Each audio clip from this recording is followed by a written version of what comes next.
Hey everyone, welcome back to our second live session. We're here in the garden again for a little bit of a Q&A, a live podcast, if you will, with some friends. Ethan's here, Azande's here, Pete's here. And every now and again, we'll switch the people in and out. So if you're watching on the chat, I can see the chat here and on my iPad. Ask your questions, tell us what you want to know about. But first, we're just going to start out by talking about the lessons, things we've learned in lockdown. So what have you been learning during lockdown? Anyone? Who wants to go first? I reckon Ethan has got something here. I'm gonna land on you. I don't really know if it's a lesson, but going before lockdown happened, I was considered to be a patient person amongst like friends and peers, and then lockdown happened, and then I totally realized I am not a patient person. Like living with your family 24/7 is hard.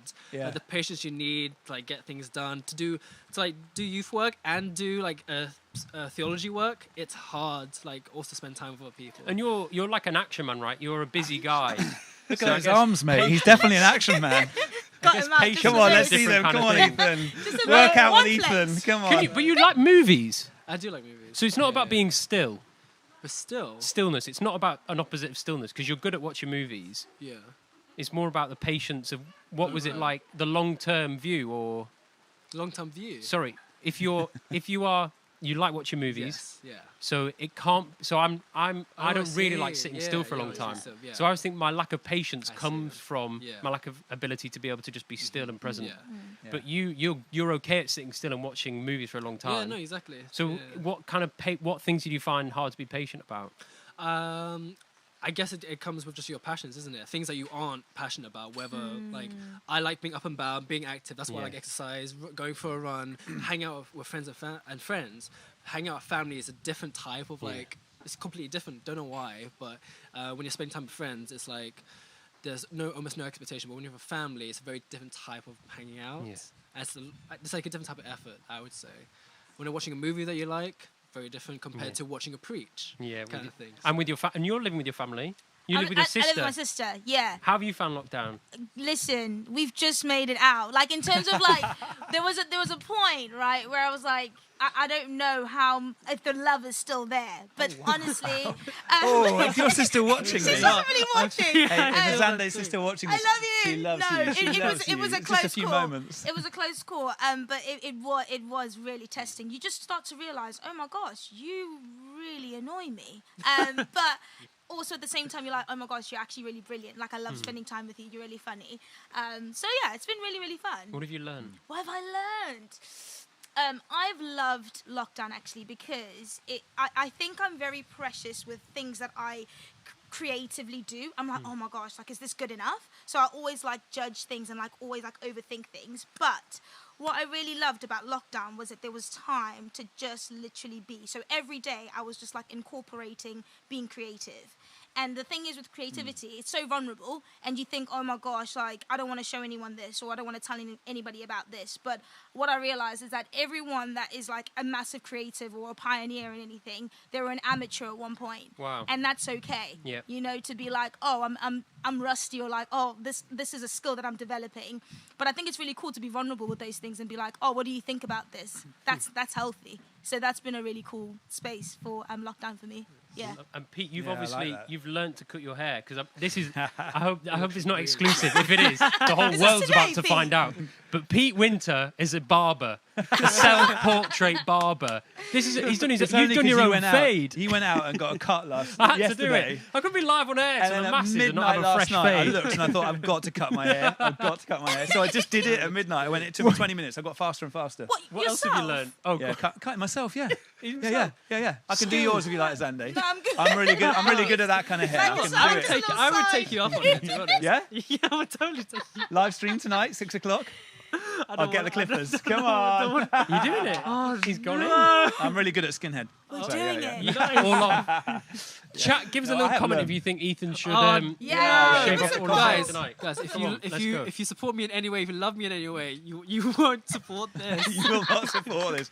We need to get 100 people saying Ethan needs his hair shaved tonight. Pete, so sorry, what have you learned Oh, other than sorry. shaving your Well, hair? apart from learning to cut my hair, there's so much actually, and it's always one of the things I've kept saying, and I've said it. You know, you'll be bored of this because I've said it a few times, but like it's lockdown's been an invitation, not an interruption. It's like this sense of And it's not easy. You know, people have been lonely, isolated, people have struggled, you know, whether you're with family or whether you're on your own, it's been really hard. But you know, I just looked at that stuff in Matthew with Jesus saying, you know, like when you pray, go behind a closed door and talk to your Father in heaven, and almost having to cultivate secret places, quiet places. It's been good because our world doesn't really cultivate that. It doesn't make space. And I think on top of that, I've learned that like big scale disruption is possible. And we know that from a negative point of view. You know, if a bad thing happens in the world, like a war, it massively disrupts a country, all those sort of things. And obviously it's a bad thing. The coronavirus is not good. You know, it's been hard and it's you know, devastated a lot of people. You know, whether it's jobs or they've lost family members, all those things, it's terrible. But also, you know, and obviously that is we need to grieve and lament. But also we look and think, actually, disruption is possible in our world. And sometimes as a Christian, I've sometimes thought, is it even possible for people to suddenly all start coming to Jesus? And you know, will the church rise again? You know, will the church come back again? And I think in one sense, although this has been a negative thing, it gives us a sense of, wow, you know, when you know, I would love to see like a spread of the gospel like that. And I'm hopeful, and I'm hopeful again because I think Christians have got on their knees in the invitation, in the quiet place, perhaps more than we ever have because we've lived in such an activist world. We've had to stop, so we've got to hold on to some of that good stuff whilst we grieve some of the hard stuff. It's I think what you We're mentioned. getting wet here, aren't we? You sold them. Do you know what? Is it raining? I've gone all out for it. I'm from Wigan in the northwest, and I kind of sat here. I was thinking, I mean, if there's 4 brollies, let's do it. But I can't just have 1 brolly for me. Everyone else will get wet through. I couldn't possibly. No, please don't. No, because it's only. No, because everyone needs one.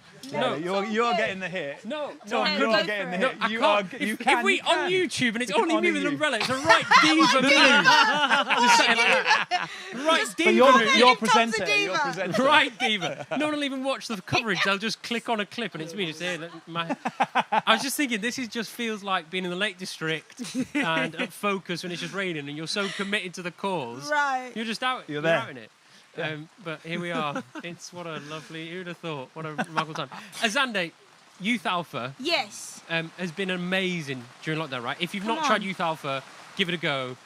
Or ask your youth pastors if they're doing one soon. If you're not part of a church, Google it, look on YouTube, Youth Alpha.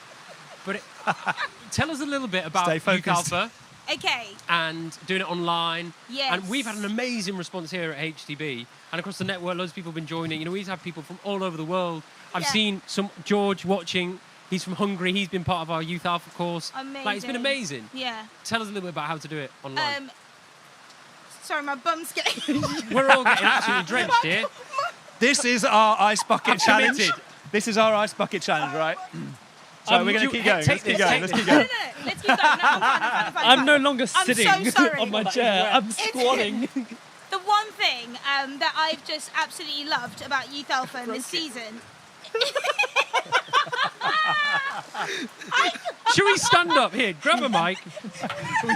Get under the under the canvas. This is like proper focus camping. This proper focus We camping. might need to change some shots, and I'm so sorry for it's a bit drier here. Stick with us. We will answer some questions. Sorry, we'll keep going, but that was wet. We might just need to change some shots, but stay with us. Andy, tell us a little bit about Youth Alpha, will you, and how it's been going online. Fill some time where they've moved This those is shots. so good. Right, let's actually talk about it. No, online has been wild. I think the main thing was initially you're like, right, we have to migrate, we have to do another youth thing online. But what I've loved about it was that people literally invited their friends that will just never walk into a church. Like the concept of church, the concept of a preach is just overwhelming. So it was just people that just would never turn up normally. So yeah, being online has just been the most phenomenal sense of people that are on the outskirts or just would never come, being a part of it. You know how we did it. We had our youth lead it. It was phenomenal, and I guess that was part of like the seminar as well. It was just all about friends, doing it together and inviting friends, and that's how Alpha works. Yeah. It's like when friends get together and do something, and other friends turn up. So that's pretty much been what we've been doing, and it's been amazing. And there's that buzz when you've invited someone, and they come. And I think being online, the ask feels a little simpler for some reason. I remember Jack saying, he was like, asking a mate to show up online is way easier than saying, come down to, like, to your church or your youth room or your house. It's just a lot. It's 10 times easier. It's 10 times easy. Like even the level of like conversation and vulnerability, it's like so easy. People are in their PJs drinking their tea. Like it's sick. It's a vibe, and it's definitely something we'll continue to do alongside doing live alphas. Yeah. Ethan, I'll come to you, but I wondered whether Jem would swap in with us Andy so we can hear about inviting mates and how it's gone for someone who's a bit younger. Ethan, tell us, you've been doing exercise online. I have. Obviously, we saw it before. We've seen the arms. You're a big man, but you trained as a PT. You're a fully qualified personal trainer, level 4. You can do the whole shebang, right? I could if people wanted You me could to. run your own gym, the lot. But one day your maybe. passions changed. So you went from kind of like think about media. You did photography, all that stuff, and you went into train as a PT. Personal trainer. We were talking about that last week. What? And you were talking a little bit about the journey of making the choice. Making choices is hard, and people will be watching, and and you're thinking, how do I make a big decision?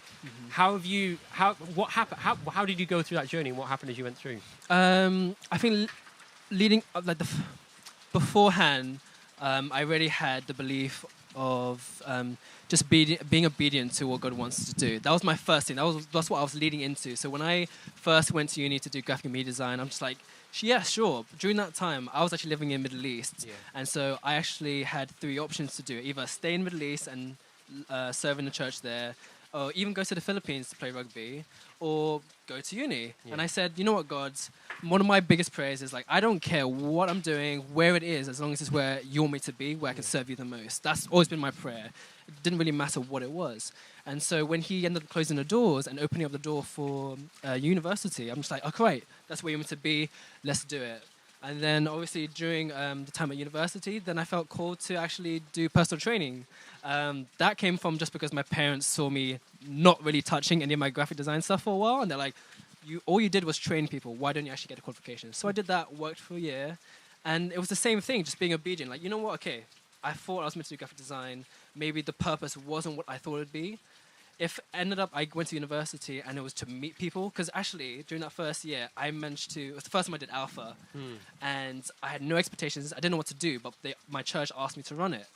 And I was just like, okay, the worst thing comes to worst, it'll just be me and my boss in one room doing Alpha together. By the end of doing that first Alpha, pretty much my whole student accommodation came to Alpha. Wow. And 3 of my best mates from university ended up working at my church, one of them getting baptized. And I could have never have pictured that idea in terms of like that. If that's what came out of me going to doing university for a year or so, so be it, kind of thing. And then obviously after personal training, I felt a call to go into youth ministry.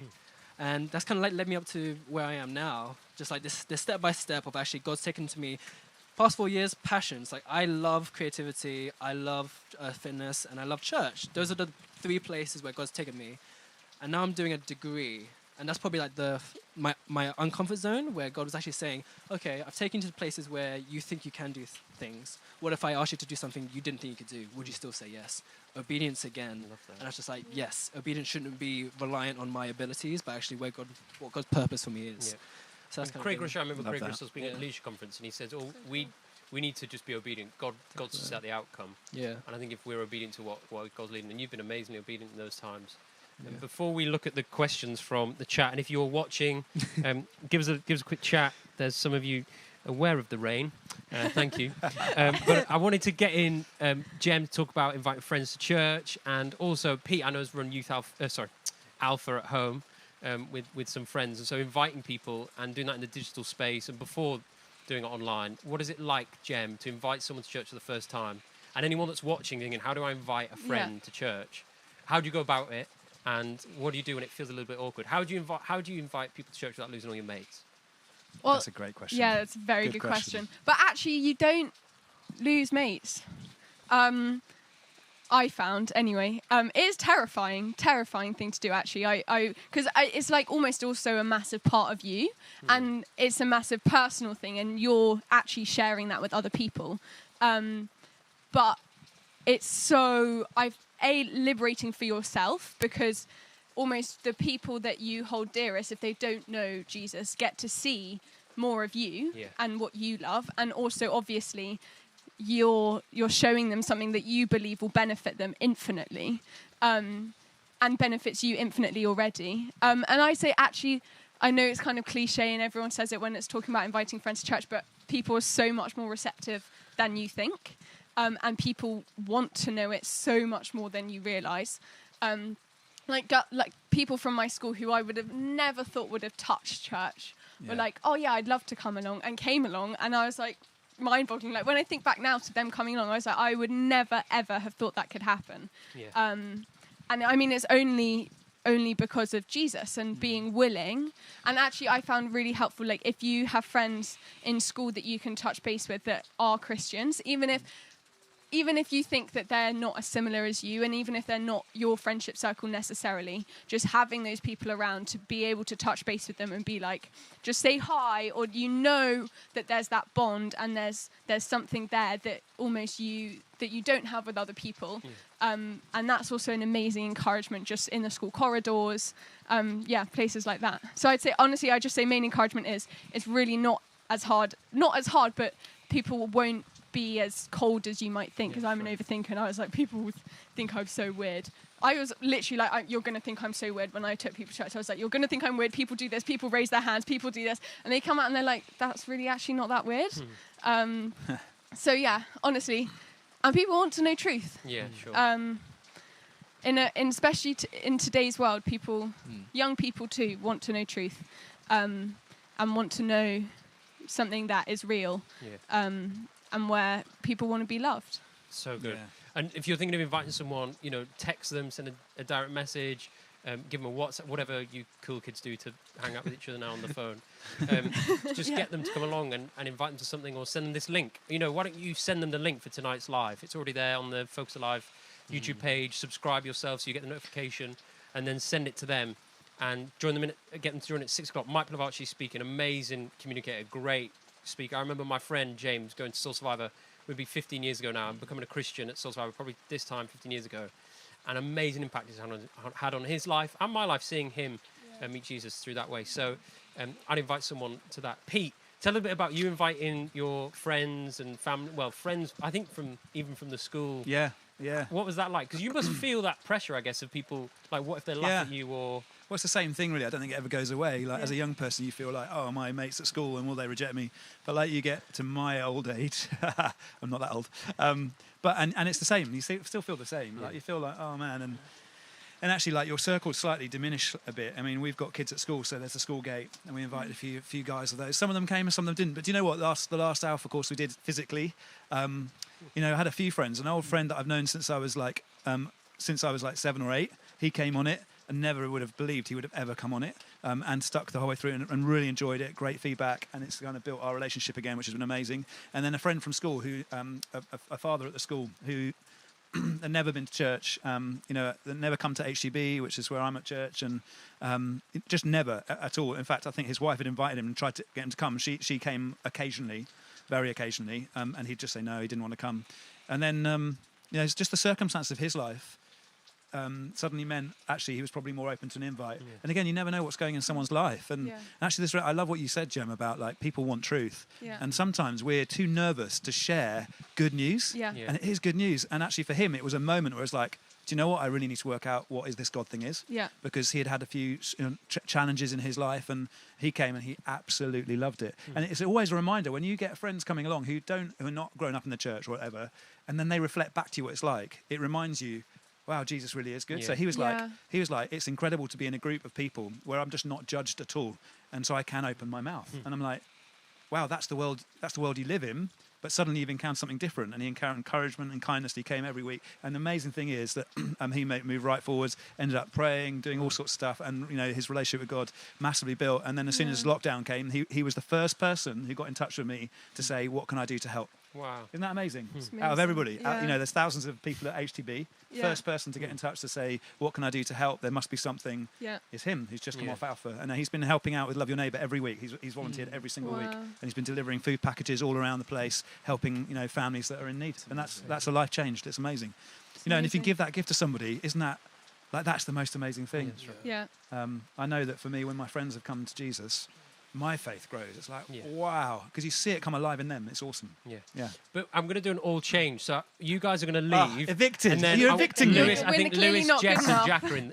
Come Lewis, on. Jess, and Jack are Let's in there. evicting, If come they'll in. switch in. I hope you've got some And nasty on your questions way for them. in, Nasty I questions? need you to think about your biggest fear. Okay. Ooh. Someone's asked what your Ooh. biggest Come on. fear is, and Lewis in the chat, Dean. everyone watching, all There you go. 54 of you From St. who John's, are watching Hampton right Wick, now, and if you're watching made a afterwards recent transfer. on comments, could And you Jess, comment below come on in. what your I've got no shoes on, greatest Tom. fear I'm going to is? get wet feet. Do you know, He's covered. my pet hate in life is Wet wet feet. socks. Oh. Wet socks. I'll get And I'm you. going to get I've wet got socks. some Governor B Walking socks. across on here. them. Fear, I love fear. your Governor For B tonight. socks. Thank you. Um, Oh, Jack brought the shoes out to me. What a That's servant heart. servant leadership. This is like Oh, he wait, just, is it stop raining? he looks Can we like sit Jesus. again? No, I was just going to say, Lewis, how much do I have to pay to sit in that That's puddle? a big puddle. Seeing it? No. Oh, let's. Why don't we introduce ourselves? Just go around. We'll go clockwise from Jessica. Hello. Please into this camera if you can see it. If not, this camera, please. Hello. My name is Jessica. I'm one of the youth pastors at HTB. Love that. I'm Lewis, and I've just started at HTB as a curate. Great, and I'm Jack, and I've just turned 18, so I'm just leaving youth at HTB. We've brought in the HTB Massive. Sorry, it's not. It wasn't intentional, but I've just realised through a little introduction that's what we've done. So, forgive me, but our biggest fear. Okay, everyone ready? Biggest fear. How what is intense it? are we going? Like, basically, the thing you don't really want to say because you know it's a bit embarrassing. Like, how deep are we going? Deep but clean. 'Cause Oh, we're live on obviously air. clean. For me, it's probably not living up to expectations. Wow, that is deep. Fair It's quite play. deep. Other than that, I don't like swans. You know when swans like come Wow. towards From you? the deep to the. yeah. Wow. Is this like bad experience? To be No, fair, just swans like, can break your arm If you're with their sitting neck. down and you're eating, So and that like was a bunch of geese or swans come up to you, you're kind of just like, and they don't back off when you go. It's a bit like, ooh. They are I'm going bold, to come to that aren't they? expectations thing. Jess. Hello.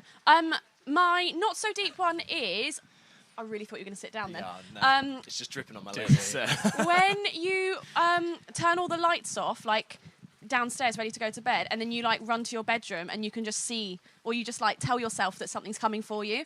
Hate that feeling. And then also, I would say my biggest fear is everyone not really liking me, but just putting up with me, and then as soon as I leave, they talk about me.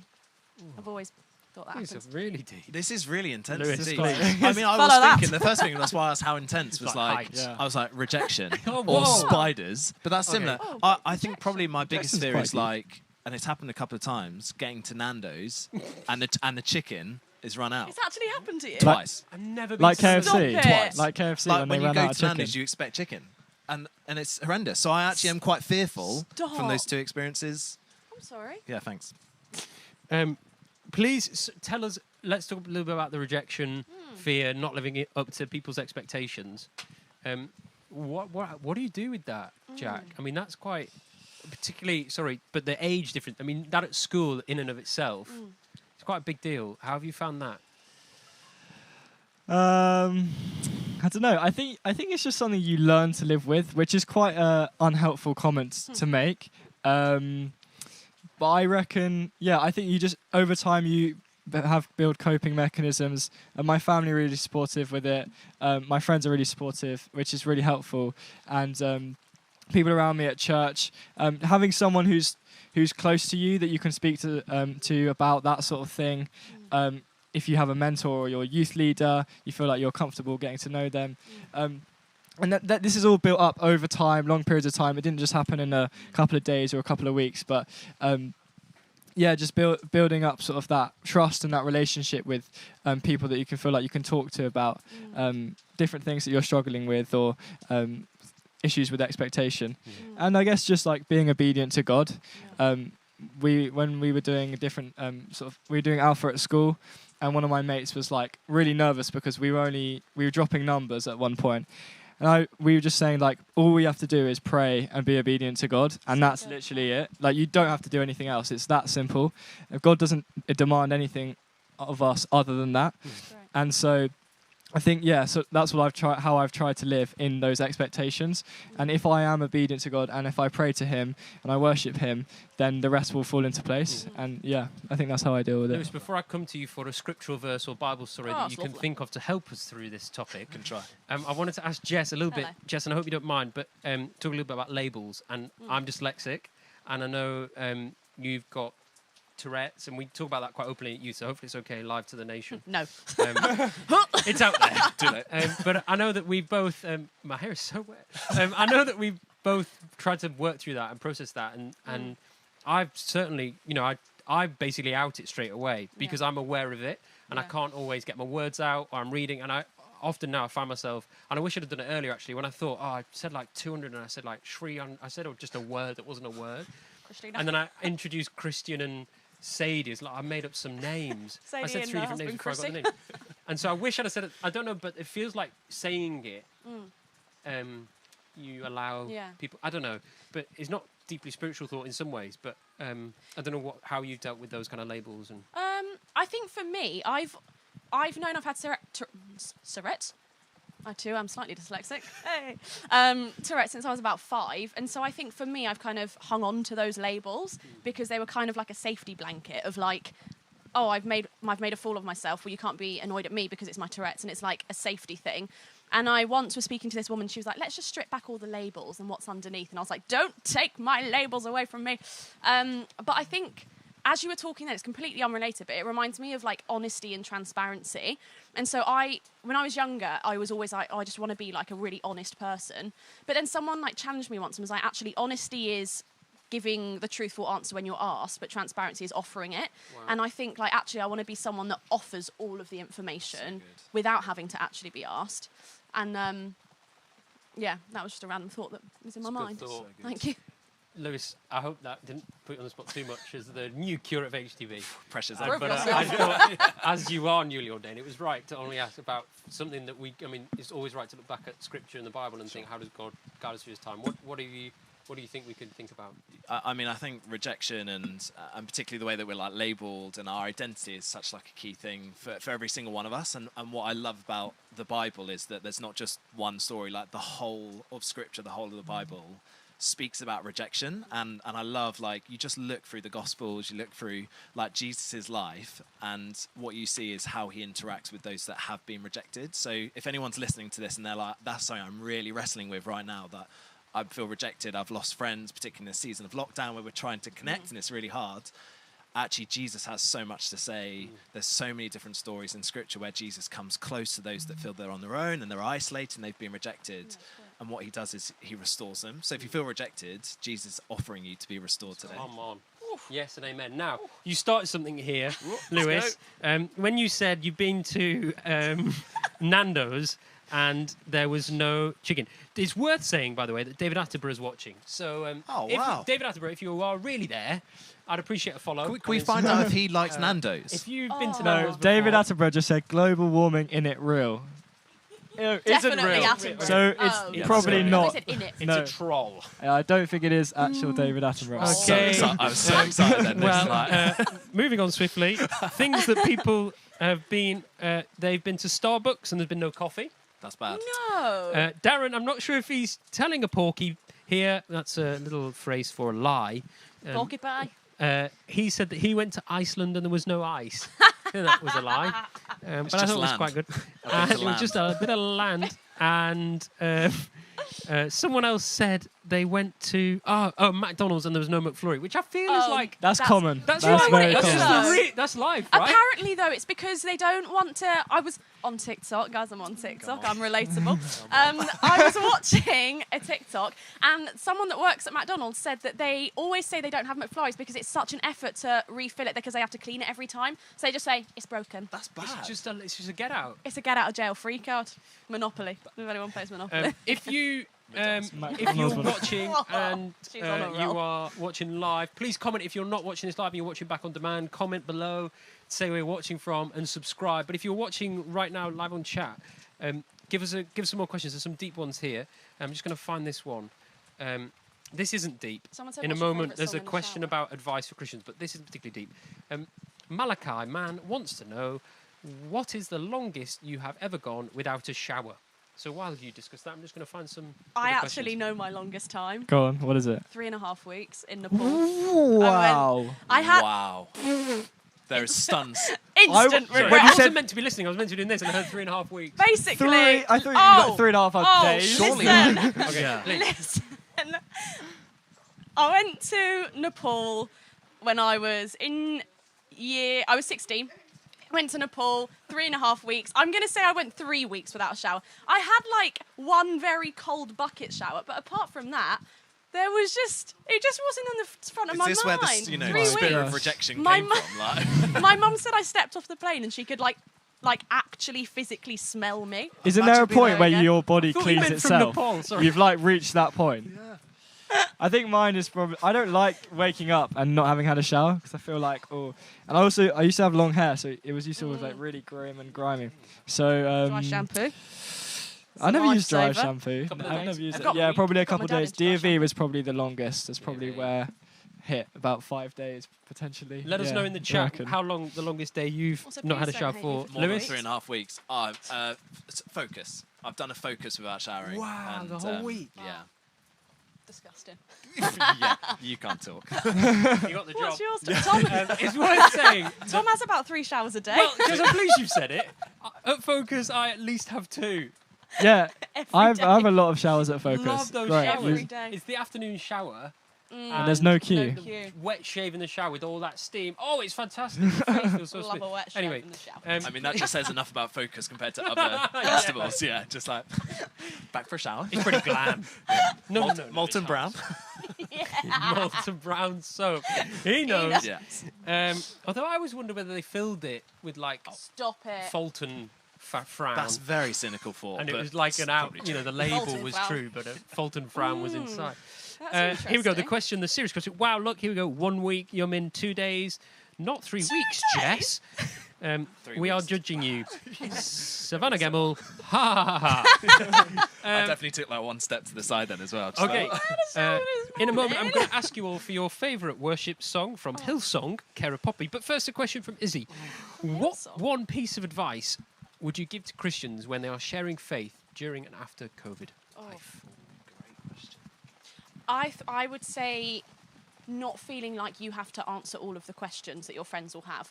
Because I think a non-Christian might hit you with like how can you still believe in God if he calls this? Blah, blah, blah. But actually being okay with saying, I don't have all the answers, but I actually haven't lost my faith during this. And I think no one can disagree with your testimony. So yeah. Love that. I think for me, one of the things that I've personally learned is around like connection. And when everything's been on Zoom, like I'm so tired of Zoom. And one of the things that I've loved learning is like God is so close Yeah. despite the isolation. And so that is such an amazing message that we can share with our friends. Yeah. Of actually we can have a personal relationship and a connection with God. Yeah, I think obviously there's so much pain and hurt and suffering that's been going on in the last however many months, and so I think what's really important is to always come from a place of humility and not judging anyone for their opinions and always accepting what they're saying. So even if they're saying like, "Oh, God is." How can God do this? Because there's so much pain and suffering. There's actually confronting them about it or almost rebutting them is not what God would want us to do. He would want us to love them through that pain. And I just think that just admitting that you actually don't, like what Jess was saying, that you actually don't know all the answers and that you don't know how to answer this, but just that you've got a faith and that your faith stays strong and that God's got a plan for this and that's what you believe. I think exactly what Jess was saying, like your personal testimony, no one can argue with your personal testimony. And so it's really important when you're telling your friends or your mates about Jesus. Yeah, that's right. I'm going to ask you guys to slip away in a moment and get in Dave and Aaron, who are both on the text. So I think it's worth saying that if you're left there, and Azande, come back in, would you? But if you're there, you basically need to press the numbers on that little pad Bagsy there, number and that'll pressing. change the cameras. Yes! Hopefully Always the wanted to sound press won't this. cut out. If it does, say in the chat, and we'll send Dave back. But before they arrive, favourite Hillsong worship song. I'm gonna broaden it to just favourite worship song. Oh, I was thinking long and hard about a Hillsong one. Sorry. I might have to look at my worship playlist. Please do. I would say it's what's that one about? Yeah, the stars are made to worship. So will I. Thanks. So will I. I had to sing that one to get the title. 1 billion times. There we go. Good choice. Thank you. Sorry. Jemima's just taken over the reins from Aaron, and we've got this little thing here where you can speak into my ear. Look, it's not a secret, and she thought it might be funny, and it was funny, but it totally distracted me to say something in my ear. She just said What hello, did she Tom, say? but she said it with a little laugh, and I just thought that was very funny. And anyway, sorry, Lewis. I Sorry, thought, Jess, wow, that was okay, lovely. Thank you for thank singing. I thought we were going to get more. That was the thing. I think at the moment what I've had on the most is Waymaker. Good song. So strong. Good song. I have two probably right now. The one, was it the God of Revival? Were they singing that earlier? I think they were. Really like that. And there's a guy called Najee from our youth. Nice. In Our Father's Place, just released. I really like it. I think it's really good. Search it up, Najee, Yeah. In Our Father's Place, on Spotify and all the other It's great. places you get your tunes. It's a really, really nice. I'm song. going to call in Dave and Thanks for having Zande us. and Aaron in. And as they walk in, thank you so much for joining us, Back out guys. to the rain. Please have a nice trip back. I'd love you to maybe just say, why don't you say your first favourite worship song as well? This is Dave, who's running all the sound for us. And this is Aaron, Hey, everyone. who's doing all the videos Hey. and the cameras. And this is Azande, who was in before. I'm back. Dave, please. Favourite worship song? I've been listening to loads of old Delirious. Come on. So probably My Glorious is. My Glorious, that's a track. That's what it is, Oh, yeah. Good choice. You never heard that? Search up My Glorious Delirious on Spotify. Oh my gosh. It's a good one. It's a great album. For me, I think definitely Rattle by Elevation Worship. That at the Ooh. moment, like, because it's a mix between rock Yeah. and that like kind of pop worship that we listen every day. I just love it. I love it. And when Pastor Stephen Furtick comes, like, it's just incredible. That's my favorite at the moment. Yeah. Anna Zande, your favourite? Tom, I'm dyslexic, so I'm gonna try and remember this. I think it's called. It's like. Yeah. Sing I it. know Sing it. you love me. I know you found me. Come on. Come It's on. so good. Carry it's so on. good. Carry on. No, it's such a Carry good song. on. I think it's called Don't stop. Hillsong Don't As You stop. Are, As I Am. Sing no, it. no, Sing no. it. Sing No, it. please, No, I please. can't, I Sing. can't, I Sing. can't, I Come on. can't, You I can't can't. do it. It's like I know heaven lives As in I me. Is it As I Am? As I Am. Oh, I Wow, love what a that song. song. You get that it in gets your me ear. every time. I'm like, Jeez. let's worship. Yeah. Good. There's always one song that gets you. You know what I mean? Like, Yeah. there's always Let's that talk a song. little bit about prayer. Someone wants to know about prayer. And then there's a question here about favourite supermarket chain. So we'll come on to that second. But first, prayer. Please, how do you guys pray? What do you do when you pray? How have you, found time with God, particularly in lockdown? Has that changed for you, or has it just been the same? Who wants to go first? Shall I go first, Dave, Tom? how do you pray? Come on. So like, I've always found going for a walk really helpful. Like I just moved just before lockdown, so I used to walk to my favourite coffee shop, listen to podcasts and pray, and now I go for a walk around the beach and still get coffee. It's brilliant. What's your favourite coffee shop? Shout it out. Well, they're a Keep it tiny one. No, there's a small one in Littlehampton called Edge by the Sea. Nice. Do you do it every day? And not get coffee, but I do go for a walk every walks. day. Yeah. Nice. Like that.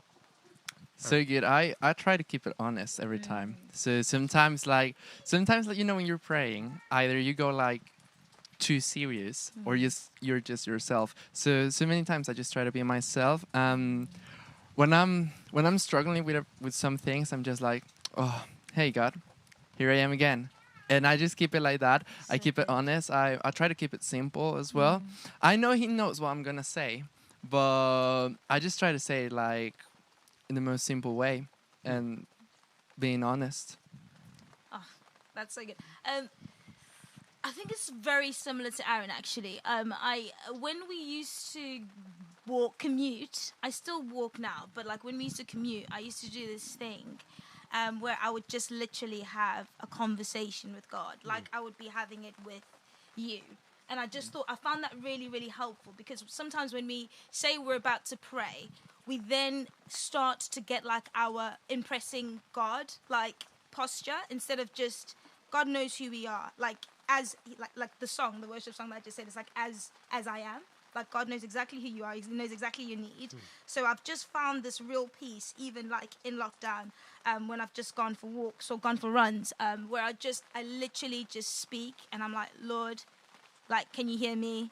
Have you got my back on this? I know you've done this before. Like, just can you come through? Or I'm just really struggling here. Like, can you make a way? You know? And it's just it's real honest conversation. And I've just found, like, for me, I don't know about anybody else. A lot of maybe my faith initially was performative, and it was like, how can I impress God and how can I look like I'm full of faith? And God is just like, I feel you, you know, and I just really find that when I have those conversations, I'm filled.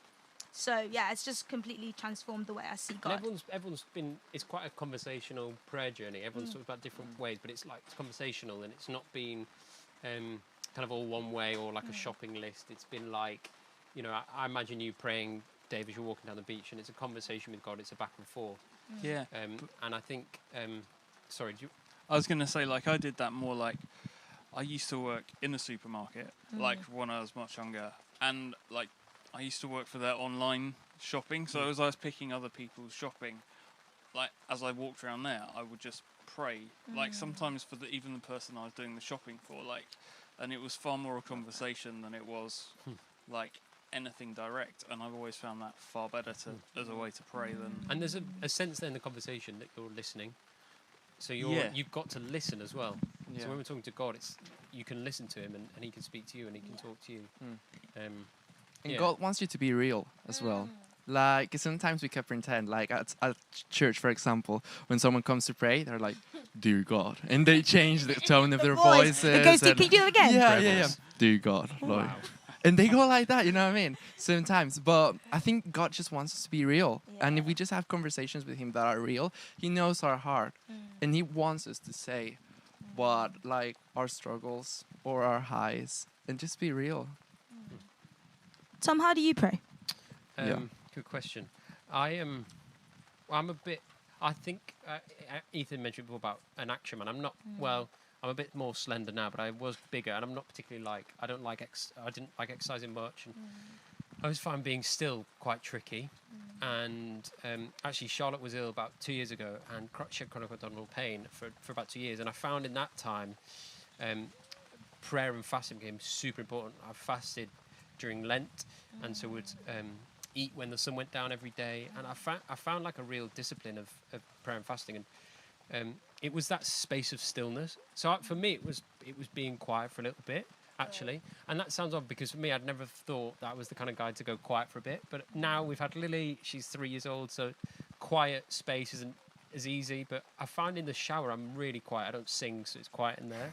And so I spend most of my shower time talking to God and praying to God. And then, more latterly, cycling and music. But I think, for me, as I said before, I don't love to read loads. And what I have is either like a verse or a song on my mind, and that will be like... that's how I think and pray to God and talk to him.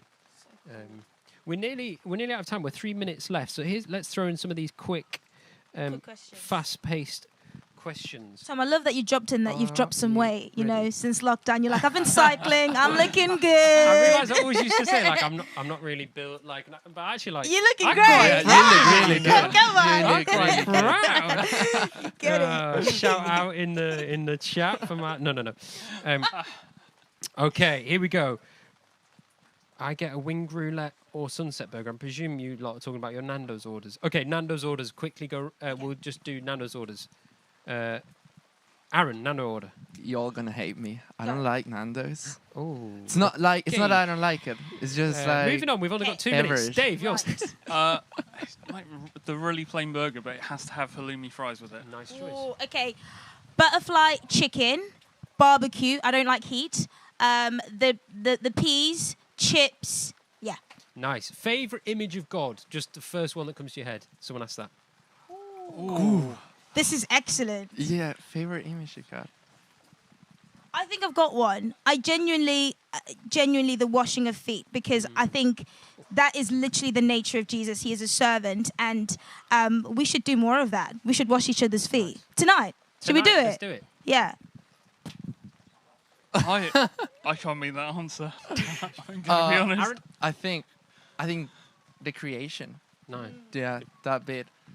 But I'm going to ask you guys to head back purely so you can end the stream because I think we've got 1 minute to go. Right. Join us live on Instagram, would you, at 4 o'clock. Pete's going live with Andy Peters. You'll know him from TV. When you watch this, you're going to know who we're talking about on ITV. You'll have spotted him before, and he's a member of our church, so we know him really well. Good guy. So check us out on Instagram. Follow us there, Focus Alive, or check us out on YouTube later at 6 o'clock. Don't forget to hit subscribe. Shout out for Jemima Pryor, and thanks so much for watching. See you later at 6.